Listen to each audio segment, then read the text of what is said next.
कि आप कितने बार अभी तक अपने अपने विधानसभा के किस किस मुद्दों पर आपने बात रखी है।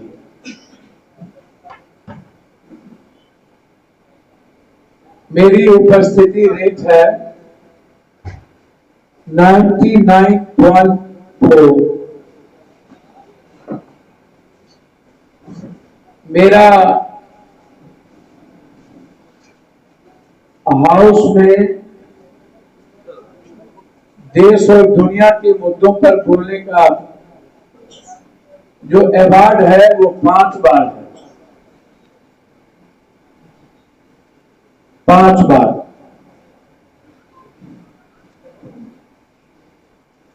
5 बार अवार्ड मिला और 98.1%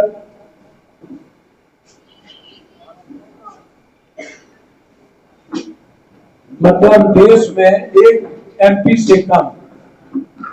केरल के एक एमपी हैं प्रेमचंद्र, मात्र उनसे कम और सबसे ज्यादा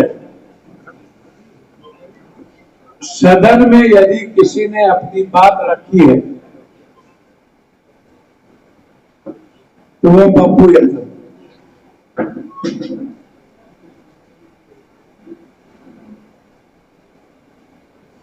तो हम जानना चाहेंगे कि आपने मुद्दा उठाया क्या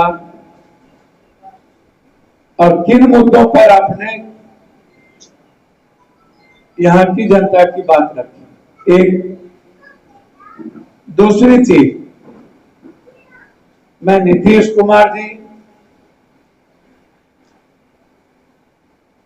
रेल मंत्री जी और नागरिक उड्डयन मंत्री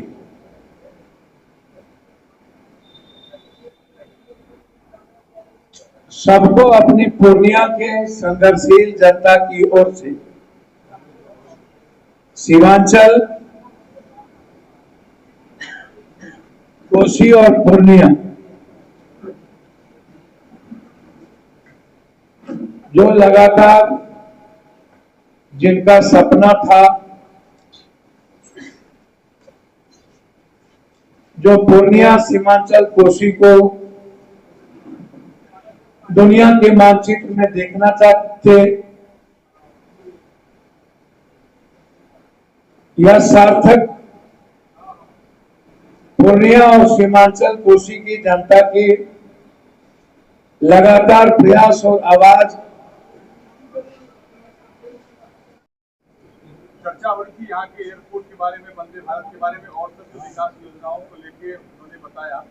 सवाल ये उठा कि पप्पू जी भी यहाँ से, हमने सवाल किया था, तो पप्पू जी यहाँ के सांसद है, उनका भी यहाँ से सतत प्रयास रहा है यहाँ से जीतने के बाद। उनका कहना हुआ कि जो एनडीए की सरकार, एनडीए के मंत्री, एनडीए के प्रधानमंत्री को जो हमेशा गरियाते रहते हैं या जो उनके बारे में बोलते रहते हैं, उनकी बात को कैसे मानेगा क्या सरकार।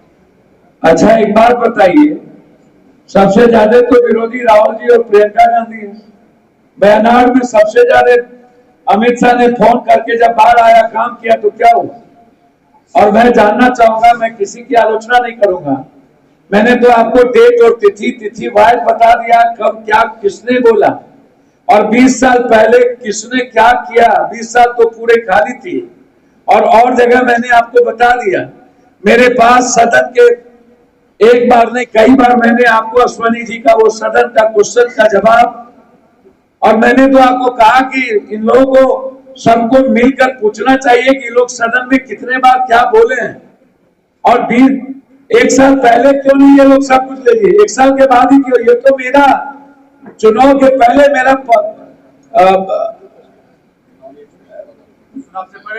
हमने वादा किया था, हमने मैनिफेस्टो दिया था, हम तो मैनिफेस्टो तय करके आए हैं। आप रुकवा दीजिए, है हिम्मत तो। और हम गाली नहीं देते, हम किसी को गाली ना देंगे ना देते हैं किसी भी कीमत पर।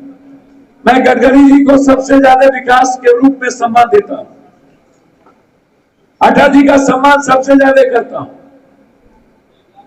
इन लोगों से ज्यादा नीतीश जी का सम्मान मैं करता हूं।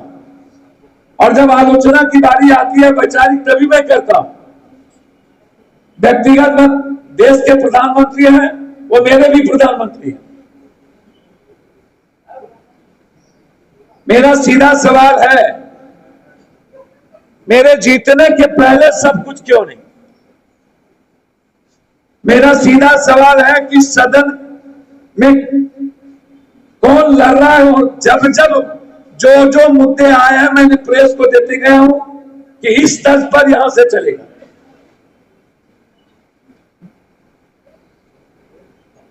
तो हाथ अंगन को आरसी किया, पढ़े लिखे को फारसी किया। बगल में भागलपुर है, वहां से वंदे भारत क्यों नहीं, वहां से राजधानी क्यों नहीं? वैशाली कौन लाया? और मैं तो कह रहा हूं हमको सहयोग करें, मीरगंज में, मोहनपुर में और जानकी नगर में बनाने के लिए। हम तो कह रहे हैं कि हमको सहयोग करें उपराजधानी बनाने के लिए, हाईकोर्ट बेंच बनाने के लिए। हम तो लड़ रहे हैं, सहयोग करिए। हम तो स्वागत करेंगे रसीदी का जब सहयोग करेंगे। जब आप लोकसभा में है ही नहीं, क्वेश्चन आपका है ही नहीं, प्रधानमंत्री देश का है, एनडीए का नहीं, मुख्यमंत्री बिहार का है, एनडीए का नहीं। और जिसके जुबान में दम होता है और बाजू में, विकास वही करता है, एनडीए नहीं करता। और नागरिक मंत्री नायडू का बयान होकर रिकॉर्ड सुन लें, और मंच पर भी नायडू जी का सुन लेंगे। मैं भी यहीं का सांसद हूं, यहीं का बेटा।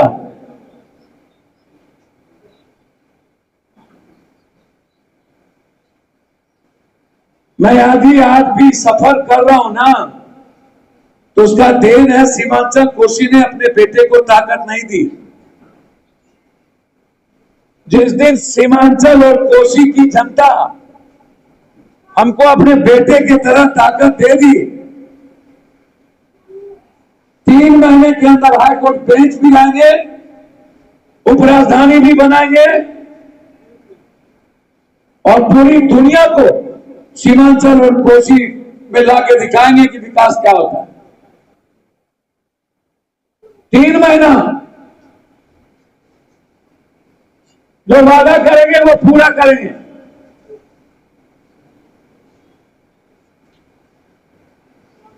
एक बार कोसी सीमांचल के लोग से बेटा तो मान ले, छोड़ते जात पात हिंदू मुसलमान। आजादी के बाद जिसको सहयोग करते हैं वही कोसी सीमांचल के साथ सौतेलेपन का व्यवहार करते हैं। अंतिम, कल पूरी दुनिया ने भाजपा की गुंडाई देखी।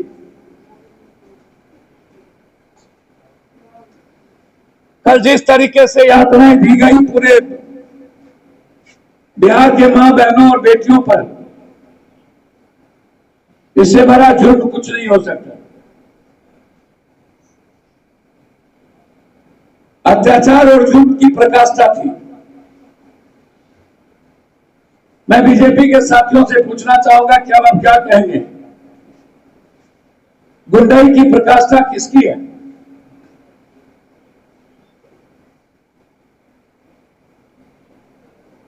आम आदमी तो छोड़ दीजिए, आपके साथ आपके घटक भी नहीं थे। कई घटक आपके रोड पर थे भी नहीं, झंडा भी नहीं था, और तो छोड़ दीजिए आपके एमपी एमएलए भी नहीं उतरे थे। मोदी जी उगते सूरज को सब प्रणाम करते हैं, डूबते को लगता है यह बिहार की ही परंपरा है कि छठ में प्रणाम की जाती है। आपको तो छोड़ दिया लगता है डूबते हुए। और ये साबित हो गया है कि राहुल गांधी जी की आंधी चल चुकी है। राहुल गांधी जी जिस मुद्दों पर आज तक बोलते रहे, जीएसटी पर जो बात राहुल गांधी जी ने कही थी, उसको स्वीकार करना पड़ा नरेंद्र मोदी जी। ये भारत की जनता की जीत है। राहुल गांधी जी ने जिस किसानों के मुद्दों पर बात की थी, ये भारत है मोदी जी, यहां के किसान सबको झुकाते हैं और आपको झुकना पड़ा, लेकिन आपने बिल वापस लिया। राहुल गांधी जी ने आपको नोटबंदी और जीएसटी पर भी कहा था। आज तक जो हमारे नेता राहुल गांधी ने जो मुद्दे रखे वो सब सच साबित हुए। जाति जनगणना राहुल गांधी का आपको स्वीकार करना पड़ा, झूठ ही सही।